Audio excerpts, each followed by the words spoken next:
20 years ago, we released The End of Suburbia, a documentary that dared to ask a provocative question.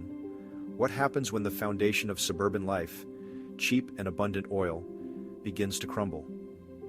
Our predictions painted a stark picture of a future where the American dream of sprawling homes, white picket fences, and endless highways could no longer be sustained. Now, 2 decades later, it's time to reflect. How accurate were our predictions? What did we miss? And how does this story resonate in today's world, where climate change, energy transitions, and economic inequality dominate the conversation? The suburbs were once seen as the pinnacle of prosperity, but as we'll explore, they've also become a symbol of vulnerability and isolation. From the 2008 financial crisis to the rise of electric vehicles and urban revitalization, the story of suburbia is far from over. Join us as we revisit the past, examine the present, and imagine what the future might hold. One of the central themes of The End of Suburbia was the concept of peak oil. The idea that global oil production would reach a maximum point and then decline, leading to skyrocketing energy prices and economic instability. At the time, this seemed like a distant concern, but by the mid-2000s, conventional oil production did indeed peak. However, the story didn't end there. The rise of fracking and other unconventional extraction methods temporarily flooded the market with oil, creating the illusion of endless energy. But this came at a steep cost. Fracking has been linked to environmental degradation, water contamination, and even earthquakes. Moreover, the economic viability of these methods is questionable, as many fracking operations rely on high oil prices to remain profitable. While these technologies delayed the onset of peak oil, they didn't solve the underlying problem. Instead, they highlighted the lengths we're willing to go to maintain our energy-dependent way of life, and the consequences we're willing to ignore. Our predictions about the fragility of the energy system were right, but we underestimated the lengths the industry would go to keep the status quo alive.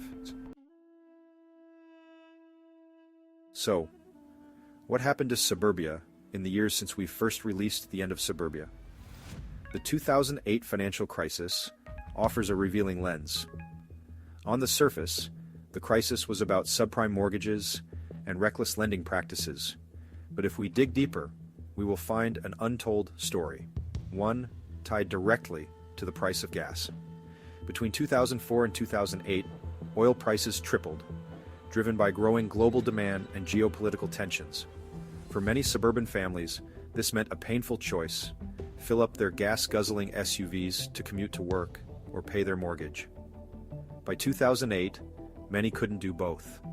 As gas prices soared, disposable incomes shrank, and mortgage defaults skyrocketed. The suburbs, once a symbol of stability, became ground zero for economic collapse.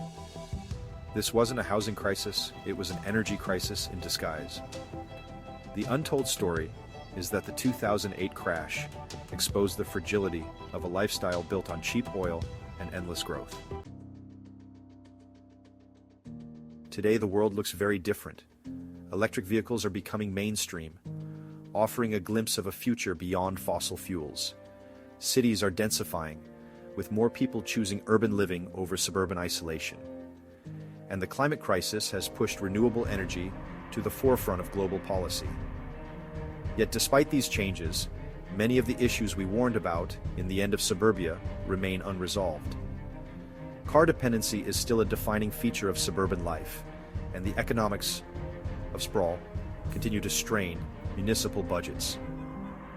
Meanwhile, the climate crisis underscores the urgency of transitioning to a more sustainable way of life. The suburbs, once seen as a refuge from the chaos of cities, now face their own set of challenges. As we move forward, the question isn't just whether suburbia can survive, it's whether it can adapt to a world that demands resilience and sustainability. Our predictions about the need for systemic change are more relevant than ever. So, what's next for suburbia? The 2008 financial crisis was a wake-up call. revealing the deep connections between energy, economy, and the way we live. But 20 years after the end of suburbia, the story is far from over. The challenges we face today, climate change, resource scarcity, and social inequality, demand a fundamental rethinking of how we build, move, and live. Suburbia, as we know it, may not disappear, but it must evolve.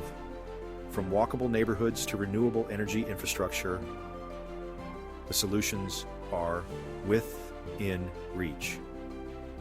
The question is whether we have the will to pursue them.